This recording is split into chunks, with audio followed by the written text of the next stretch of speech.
Dear students, see the next one from 11th standard, motion in a plane, in the projectile motion. So you know already in the previous video to find the maximum height.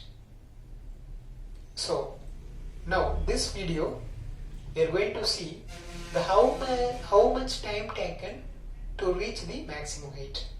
So you know very well. So this is that maximum, that is the vertical displacement of the object. So this is the maximum height. This is maximum height.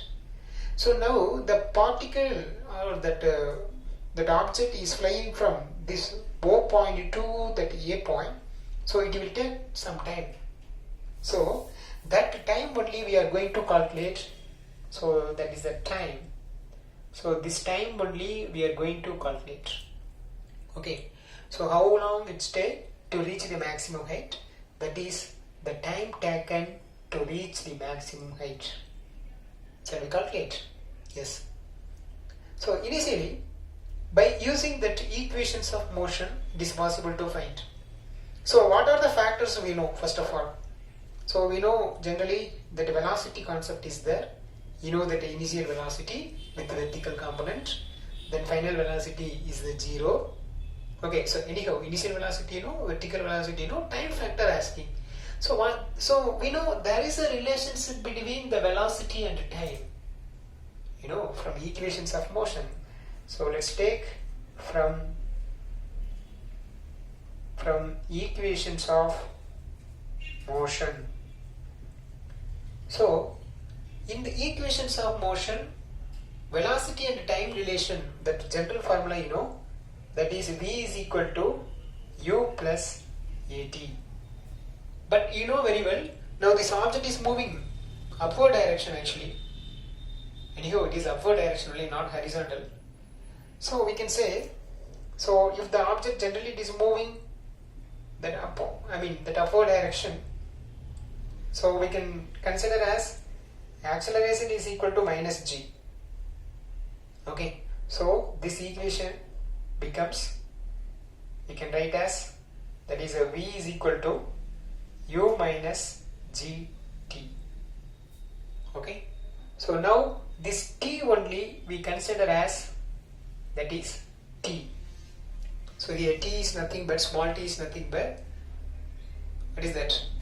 The time taken by the particle to reach the maximum height. So now you know already here V is the final velocity, that means in the maximum height, after reaching the maximum height, the velocity of the particle is 0. So that is 0 equal to, then U value you know. So U value is nothing but initial velocity, but that initial velocity here, the two components, one is horizontal component, another one is a vertical component. This is vertical movement only gently. So we consider as, that is U sin theta. So that is U is nothing but what here, which component? Vertical component, that is U sin theta. Then minus gravity into, that is time of flight up to maximum height. Okay. So or that time taken by the particle to reach maximum height. So here that U sin theta moving left side, or otherwise minus g dt, minus gt moving left side, it become plus gt is equal to U sin theta. Therefore, the time taken by the object to attain the maximum height, that is t is equal to U sin theta divided by g. So this much time is taken to reach the maximum height. Okay students, I hope you understand this derivation. So already we derived, what is that? What is the derived already? Yes, that is a maximum height.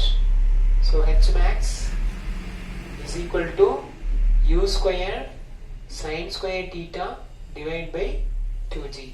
That is maximum height. But this one, the time taken by the object to reach maximum height, that is U sin theta divided by g. Okay, simple. மேல square வராது, கீழே 2 வராது. Just remember. Okay, right.